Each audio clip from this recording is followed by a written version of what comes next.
Jika Anda tidak bahagia dengan kehidupan Anda yang sekarang, lihatlah dulu apa yang bisa Anda ubah dalam diri Anda sendiri sebelum mencoba mengubah keadaan Anda.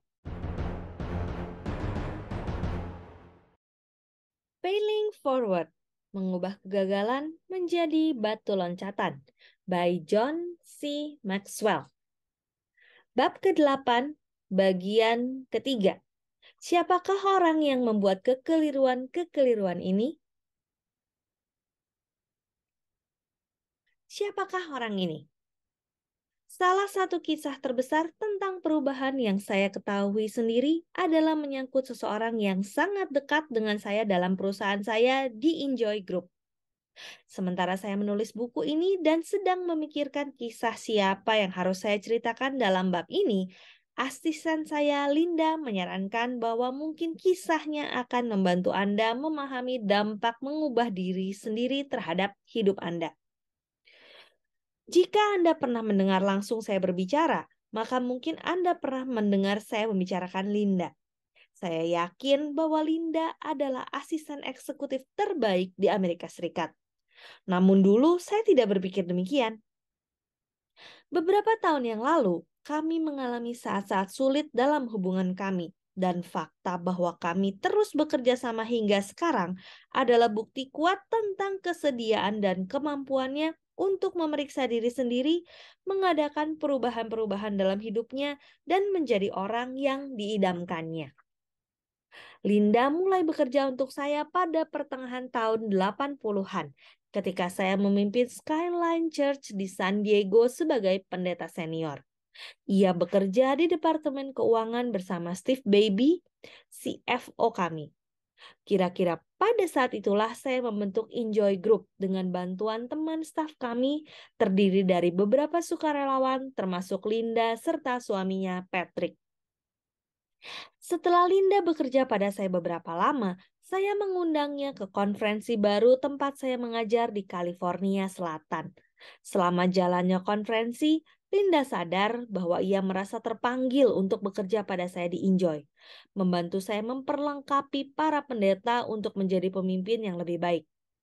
Setelah konferensi tersebut, ia mendekati saya dan mengutarakan niatnya. Belakangan, ketika Enjoy sudah cukup besar, kami pekerjakan dia sebagai staf. Linda langsung menjadi pemain berpengaruh bagi kami di bawah kepemimpinan Dick Peterson yang sekarang menjadi COO Enjoy Group serta Presiden Enjoy Conferences and Resources. Linda melakukan segala yang diminta dan itu dapat dikatakan segalanya. Ia mengatur kantor, merekrut staf, mengerjakan urusan akuntansi, bahkan membantu pengembangan produk.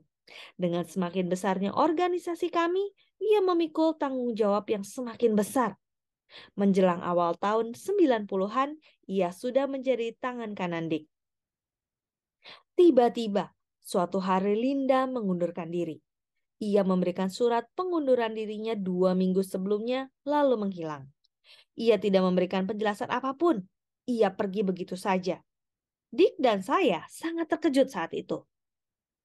Beberapa minggu kemudian, saya mengetahui bahwa Linda bekerja menjadi sekretaris untuk teman saya yang berprofesi sebagai seorang akuntan. Saya takjub karena selama ini ia bersemangat dengan jenis pekerjaan yang kami lakukan.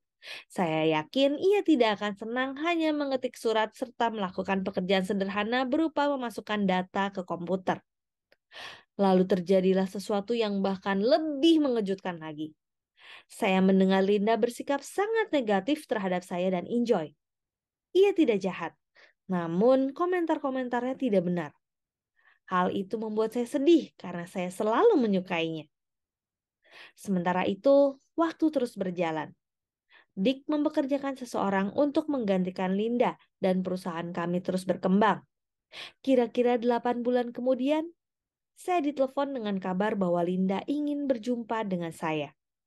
Pada hari ia datang ke kantor saya, ia gemetar. Saat ia berbicara, ia mulai menangis. Ia meminta maaf atas segala hal negatif yang diutarakannya. Lalu ia memberitahu saya mengapa ia mengundurkan diri dan apa yang membuatnya penuh dengan kepahitan. Ketika itu saya bekerja begitu keras dan begitu sering lembur sehingga rasanya mau mati, katanya. Saya pikir tidak ada seorang pun yang peduli. Sekarang saya sadar bahwa saya seharusnya datang pada Dick atau pada Anda dan menceritakan perasaan saya. Namun ketika itu saya terlalu sombong. Maka saya pun mulai mengasihani diri sendiri. John, saya sungguh menyesal.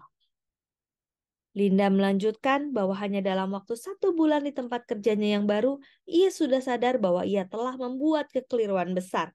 Seharusnya ia tetap bekerja di Enjoy. Apa yang akan kamu lakukan sekarang? Saya bertanya. Saya tidak tahu. Saya tidak akan menetap di tempat kerja saya yang sekarang karena di sana pun prestasi saya buruk.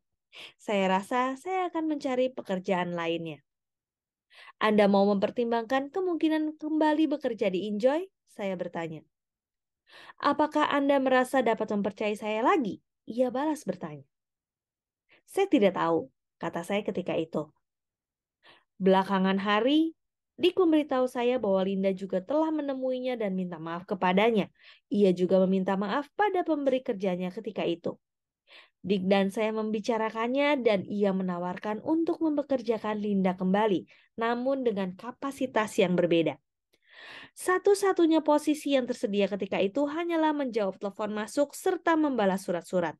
Pasti sangat sulit bagi Linda yang dulunya pernah menjadi tangan kanan Dick. Namun ia menerimanya. Selama 3 tahun, Linda bekerja keras dan melakukan segala yang diminta dengan sikap yang positif. Dan dengan berjalannya waktu, ia semakin banyak membantu Dick. Demikian Failing Forward bab ke-8 bagian yang ketiga. Saya Roswita Anggraini, sampai jumpa di bagian selanjutnya. Terima kasih.